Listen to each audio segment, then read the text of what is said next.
All right, welcome to Cleaning Business Chronicles. All right, let's dive in and see what today's chronicle is. Where is my chronicle wheel? Oh, Don't you? Maria, this is the first time you're seeing the chronicle wheel. This is Maria's first time with us, as she hasn't seen our super cheesy chronicle wheel yet. So last week we had it set up for the episodes that we recorded where they were a number. And then this week I went ahead and put the titles in. So I'm really hoping it lands on one of the shock and awe stories tonight, but let's see. Quoted to roasted. I recently had a pretty frustrating experience on a local community forum when someone left a rude, unsolicited comment in response to my hourly rate for cleaning.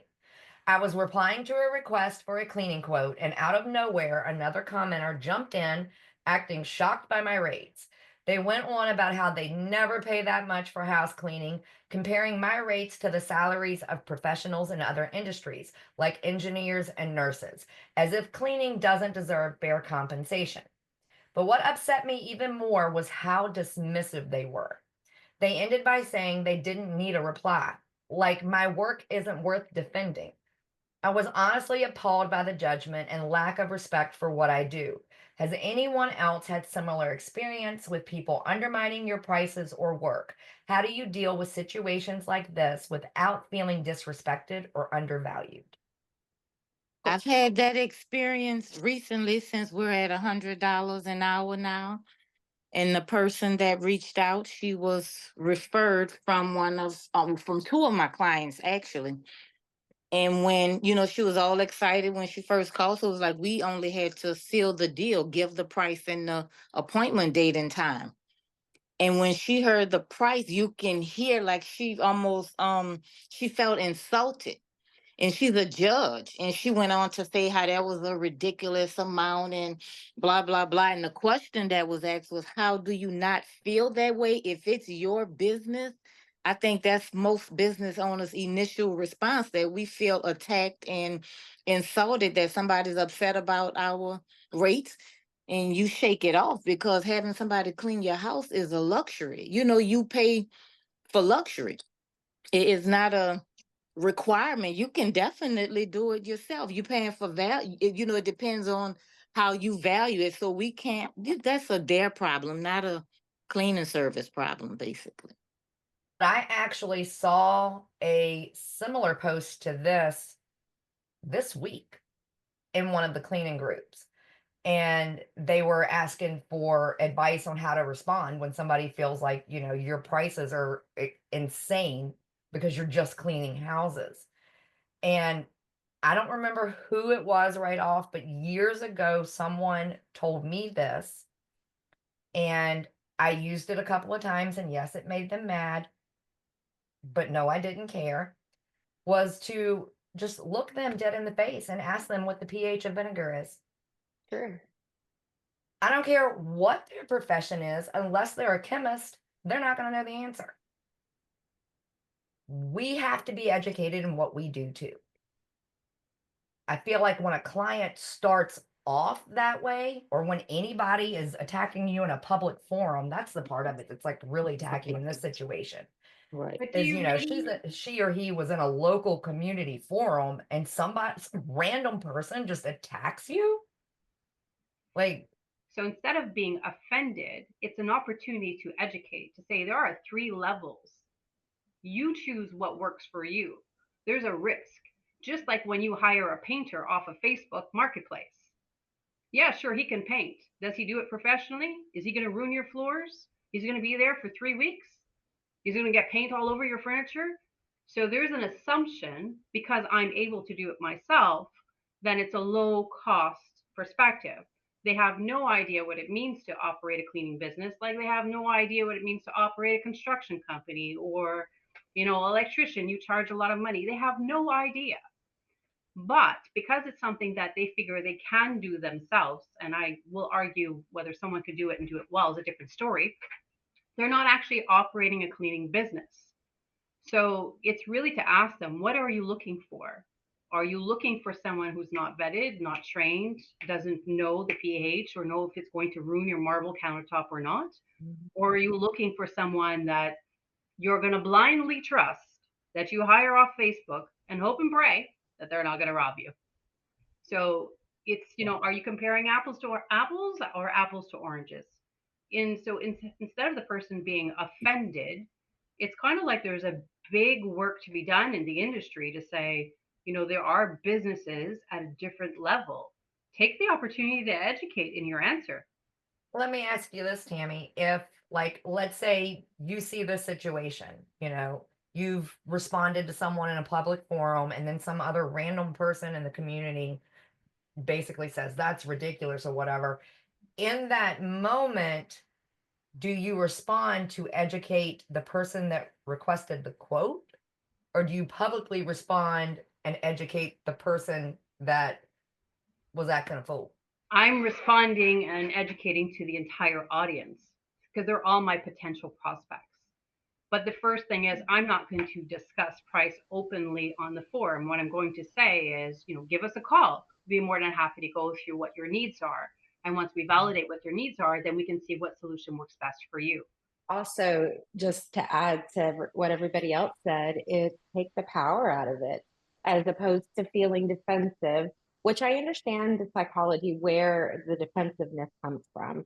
If I have built my business from, a mop and a broom to all of these cleaners, all of these systems, us being able to manage to clean all of these homes took so much work. And so when someone attacks it, you're still in that this is my baby mindset. So it feels like a personal attack. But I also, and so I completely get that. But I also think just taking the power out of it really helps to then, like what Tammy's talking about, starting that education piece. And really, it's like, heck yeah, we charge more than the competition proudly. And then, I'm so grateful that I'm able to pay my cleaners more. They get to not only put food on the table, they don't have to worry about, when their car has a little check engine light because they can afford it. They're not there. They there's no turnover. Like turnover goes lower if cleaners are able to pay their bills and take care of their family. So it's also a value thing, and it's also recognizing that, hey, you know what, you don't value a company that's doing things well, and as a result has to charge more for that, then simply put, you're not our client, because I only want clients who value what we're giving them each and every cleaning, and all of the things like Tammy said that goes behind that pricing point. Right. So, about a year ago, I had a client that we had been servicing for probably 3 or 4 months. And then all of a sudden, we had received a phone call from this client saying, "We believe that your cleaning techs stole about $50,000 worth of jewelry from our closet." Oh, There was a huge investigation. My immediate thought was, there's no way. I have no idea who's cleaned your house, but my immediate thought was, there's no way anybody on my team would ever do something like that. I I just knew that there wasn't. And I said, first things first, I am going to need you to file a police report. And he was like, "Really? You want me to file a police report? You don't just want to go to your insurance?" And I was like, "No, I want you to file a police report. And then we'll go to my insurance." And he was like, "Oh, okay. Well, that's what we'll do then." So he filed a police report. There was a huge investigation. I spoke with the detective, and one of the questions that I specifically asked him was, "Is this a normal thing against actual companies for this to happen?" And he said, "I have never seen this against an actual company. It's only been against independent cleaners." Mm-hmm. So, fun fact, it was found out that this client was lying and it was an insurance fraud situation. And Mm. none of my cleaning techs stole a single thing. And We were clear. I remember when you were going through that, and like your immediate reaction was like, there's no way. Because Yeah, you know your team. right. But at the same time, and for anybody watching later, I worked in a prison. So I always have that little voice in the back of my head that goes, but could they have? Is that just me, Right. maybe because of my background? Or is Yeah. like the confidence just there? There's no way they did it. You know what I mean? I mean, obviously, I did look into, I did re-look into the cleaning techs that had been there, but I mean, really, I couldn't ever imagine the cleaning techs that had been there could ever have done that. But I mean, $50,000 worth of jewelry. If it had been missing from this client's home, it would have been missing from other clients' homes too, you Yeah. know? And all of these cleaning techs had already been with me for over a year. And, this client kept trying to say, well, do you have anybody that had recently quit? Do you have somebody that had recently been written up? Do you have somebody that's recently been in trouble? Do you have somebody that has money problems? And I'm like, no, I have not. We have nobody like that. Nobody that fits that situation. And then he was like, "Well, since we've moved into this house, we've never had anybody in the house. And, my kids don't have any friends that come over. My kids don't have any money problems. In fact, they all drive brand new vehicles." And I'm just like, "What?" Like the information that he was giving me was just like totally off the wall. So, it just all seemed super fishy in the Mm. first place. But the point of the story was, in speaking with the detective, is this something that happens to actual cleaning businesses? And he was like, I've never, ever, ever seen a cleaning business be accused of something like this. But I've definitely seen something like this happen with individuals, and it is definitely individuals that have taken things. Yeah, I think it probably does lay a lot heavier there. I've never thought about that. That's tough too. I mean, for anybody that's watching that's a solo cleaner right now, don't let that discourage you. Yeah, sorry Because about that. Yeah.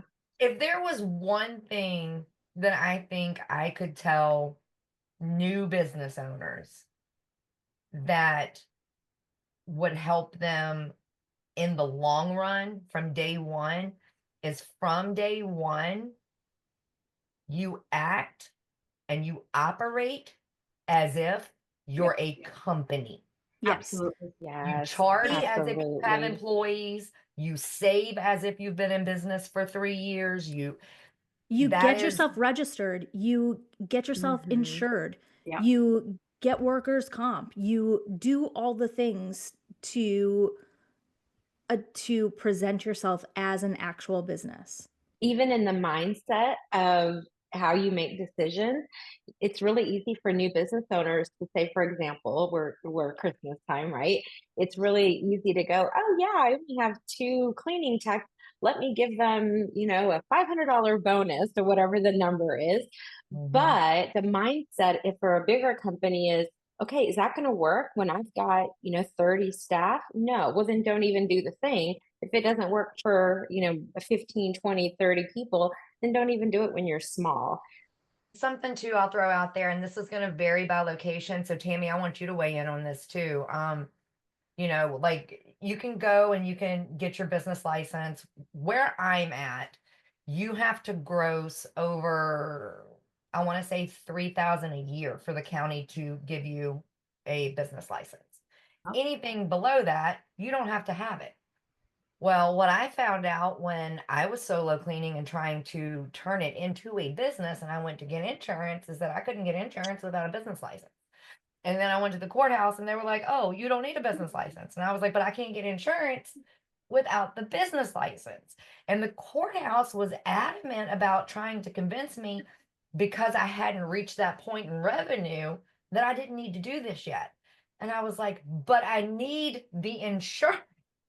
So here in Quebec, if you can operate up to $35,000 a year as just running it under your name. So you don't have to register it as a company name. So you could say, you know, Tammy Cleaning, or you just use really your name to actually invoice. So under $35,000 a year, you can use your name, and you don't have to register for sales tax. Now, you know, discharge sales, so provincial or federal. But the minute you're over that 35,000 threshold, then you have to register for your business license. Then you have to register for your tax numbers. So that's really important. So once you start doing that, you definitely need to make sure that you have insurance. Right. But to have insurance, you won't be able to have insurance unless you have that business number. They'll say, what's the point of giving it to you? And our workers' comp here works very differently. So if you're registering for yourself as an employee who's working in the field, they don't allow you to make monthly or, you know, payments. You have to pay for it all one shot upfront in order to get insurance. And that's usually where most people starting off, you know, cleaning for themselves and they want to operate a business, they don't get the workers' compensation, because it'll cost anywhere to $3,000 to $5,000 in one shot upfront. And so they just don't do it. And then what happens is they operate on their own, and they're using their name, and they're charging cash. And that's where the problems all start to begin. I always say, like, if you're going to charge cash to people, why are you promoting it all over social media? Like, that can't be very wise. What are you doing to yourself? You're getting yourself in trouble. And then you have the idea that you're going to go and hire other people to work for you, and you're going to pay them cash, and you're going to charge cash. Like, that's just not a good way to go. Yep. So that, I mean, that makes a very easy argument for when the customer's saying that they don't understand the difference. Like, I'm not an illegal operating business here, so we're fully legal. But yeah, so that's kind of where it's at right now. Yeah, the part of that that cracks me up is, now I'm in a small town, so you know our community forum, it be popping sometimes, all 30 of us in there. But when they make those comments in the community forums, now it's not like the treasurer's department or anybody at the courthouse is actively seeking out comments like this, but they're literally members of the community. They're in the same group. And you are putting these cash only after you give somebody a quote. Yeah. In the group. What are you doing? Stop Exactly. it. Yeah. I'm going to move on to red flag, green flag. An employee asked for a pay raise after receiving glowing reviews from clients. Well, it's both. They can ask for it. They may not get it though. Yeah. Yeah. Took the words right out of my mouth, I Michelle. knew that's what Yeah. Shauna was thinking. Okay. That one's tricky. It really could be, it could be both. It's not a red or a green flag. It's just reality. And I can see the psychology behind it and why they would do that. But Well, at the same time, it's kind of like, if they're asking for a raise, do they not know how to get a raise? Do they not know how the performance system works? Do they not, like, is the company clear in how their pay structure works and how their opportunities for advancement work? That was the first thing that came to mind right away. So the employee is asking for more. You know, it's a natural thing to want to ask for more. that was the part that stuck out to me on that one, is after receiving, you know, several glowing reviews. So that makes me question, okay, did this randomly just all of a sudden happen? You know, there would be a lot of questions, but that's part of the reason I love this game, because it stirs the conversation around whether you would do it or not do it, or what info you would want. Yeah. And I also, the reason I'm like, oh, it's divided is because I don't know if if they're the type of personality. We're going to assume, Tammy, that there's a company out there that doesn't have, you know, the pay structure and how to get raises laid out. So if you don't have that, and perhaps you've got somebody who's shy and they really wanted to ask for a raise, and then they're not the kind of person to go out there and ask for what they want, need. But then now there's something that's connected. Oh, look, my boss just recognized that I did a great job. Here's my opportunity to speak up. So it kind of gives that bridge. So but I don't think that that's a red or a green flag. That's why I'm like, I'm kind of divided on that. Top performers are always going to want to have something, right? So they're going to want to either be recognized, appreciated, rewarded. Top performers are going to stand apart. Sometimes your top performers make you a better boss because they're a little bit more demanding. Yeah. Yeah. Very true.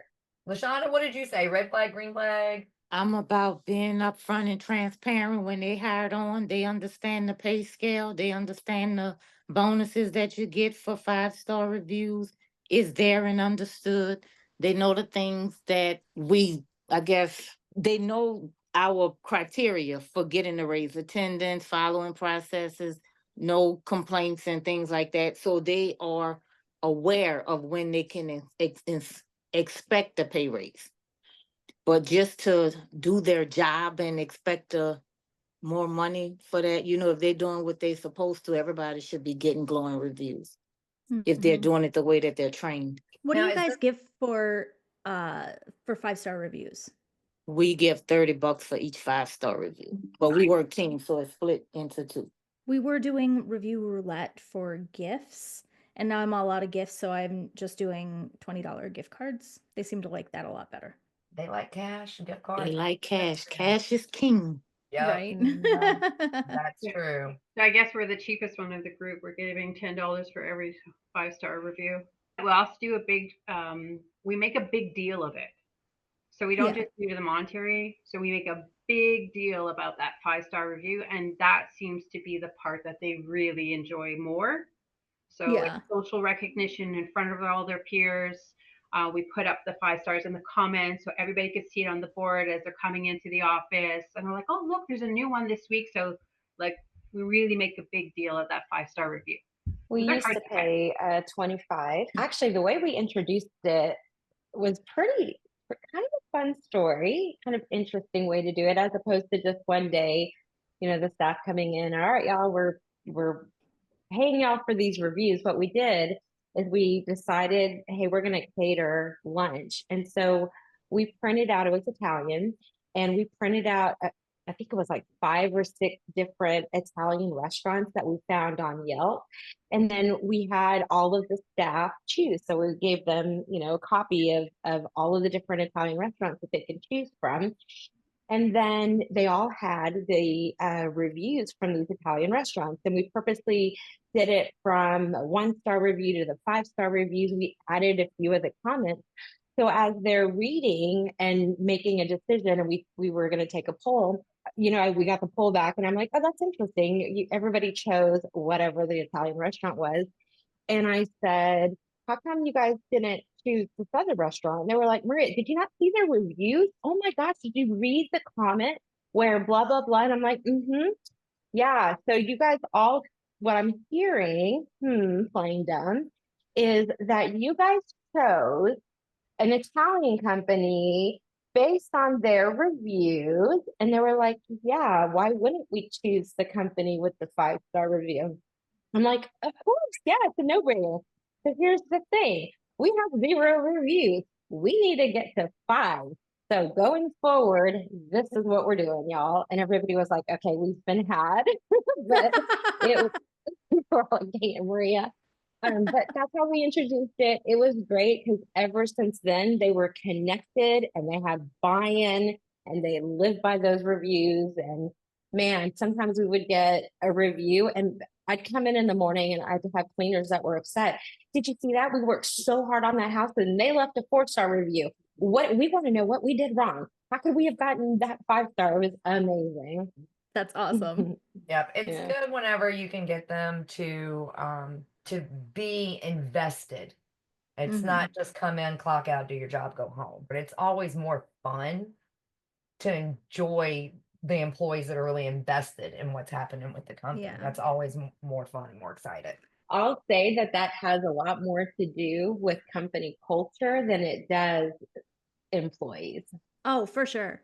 And one of the things that I'll say too is like, so we use Discord for our communication, and we have a handful of people that communicate a lot, and then we have a couple of people that really don't communicate much in there at all. But what I have learned is that even the people that don't communicate a lot love reading through everybody else's communications.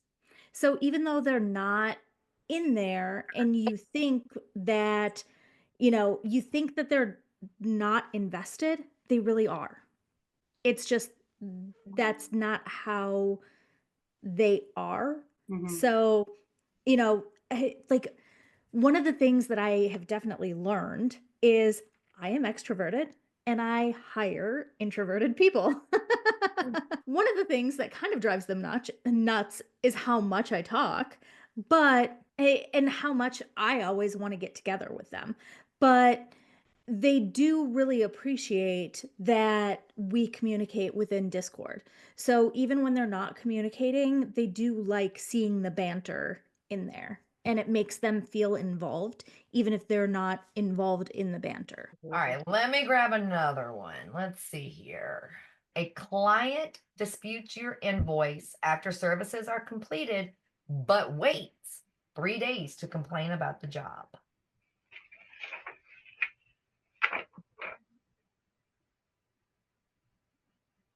Red, red, red. All I see is red. That client is a red flag. That Lashonda has disappeared from the screen and then her voice came in out of nowhere. I thought she had like walked off.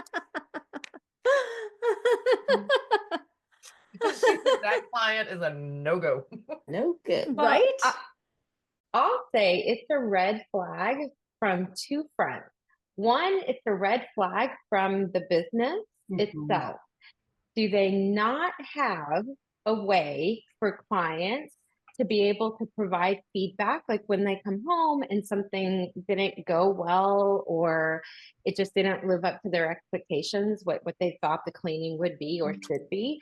Is there not some type of feedback? Hey, you're going to get an email after the cleaning, or you're going to get a text, or the day after, hey, especially if it's a first time clean, make ready, or a spring deep clean. Is there not somebody calling the client to say, hey, how did everything go? Was everything up to standard? Is there anything that we could have done better, special, different on your home? And I think, gosh, especially new companies, and I know I've absolutely been this person, I think I was so afraid of getting negative feedback that I didn't want to ask. And so I always assumed no news is good news. That is the worst mentality. Oh my gosh. Going back to the reviews, it's like that's a great way to get a 1-star review, because when clients come home and they see, hey, something's wrong, guess what? They need an outlet. They need to be able to say, there's so much, gosh, there's fear, there's anger, but they've got to be able to say something didn't go well. And so, yeah, the fact that they didn't pick up the phone to call the client or the company to voice those concerns after 3 days, that's a red flag for the client side on why did it take you 3 days to complain, and then really assume that we're not going to fix it, and as a result just dispute the charge. And it also makes me think, okay, was there not a resource available to them to get that fixed from the company? They felt like they had no recourse but to dispute that charge. So it's a red flag on both the company but also the client. Okay, so here's a question for you guys. So if you didn't have a process in place to have that follow-up, or maybe you have a something in place, but you only do it quarterly, it was a recurring client maybe. And now they're disputing that charge or, the invoice or whatever. They've called, they're unhappy, they're disputing it.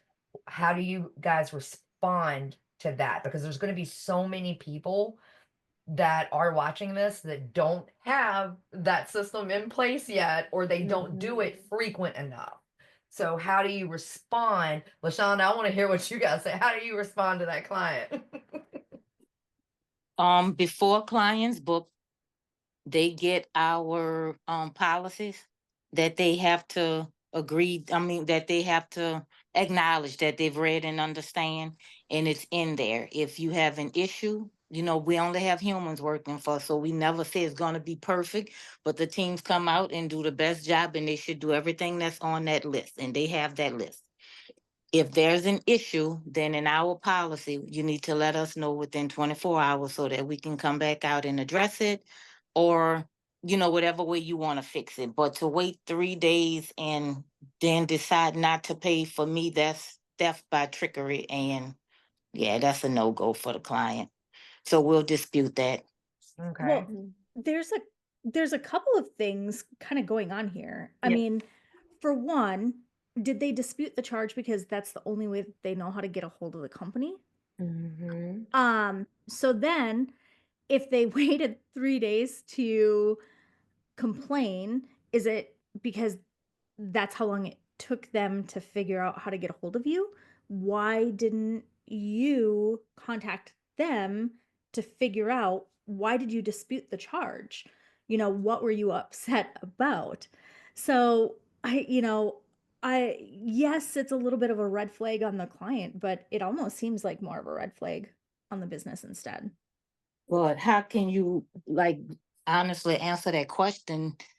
If they call to make the appointment, then they do know how to access us. And when we do initial cleans, then they get a call 24 hours. They get a call the next day to see how the cleaning went, and if they had any, hot points that they wanted us to pay attention to the next time. We get feedback from them from there. But after 3 days, I don't know about another company, but it'll never take somebody 3 days to get, a hold of us, especially if they following the protocol. We ask for 24 hours on emails, on text messages. We ask between 0 and 4 hours. If you don't hear from us by then I'm saying, if you don't hear from us by then, 99% of the time, we were not aware that you had reached out or tried to contact us.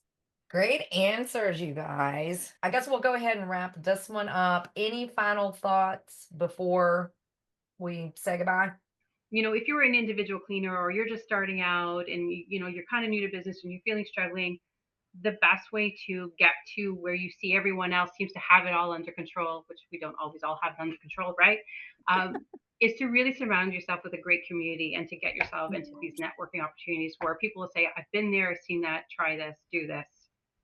It's crazy to think too about how worked up I used to get about some of these things. Like every single one of these scenarios, I would have been so worked up over. And now I'm just like, yeah, whatever. It's a Tuesday.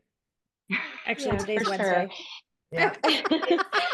Something too, And I'll throw it's this out here too, because if you're finding this on YouTube later, this is one of the earlier episodes, so we're still working out the kinks here.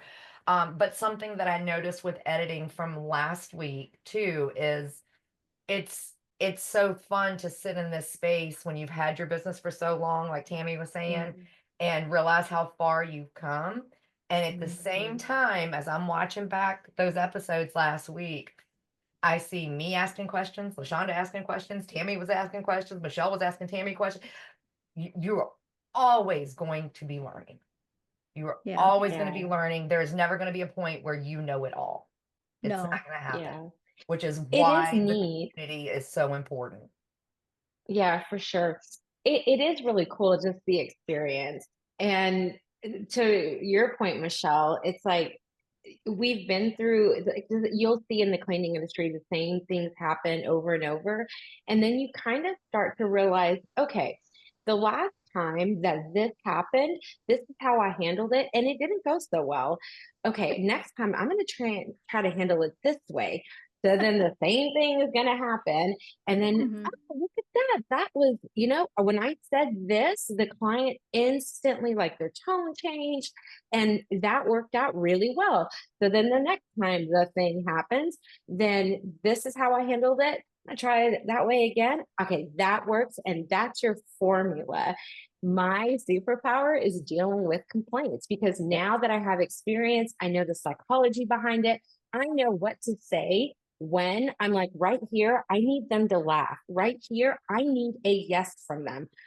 And then I know how to take them by the hand from being angry to I want my money back.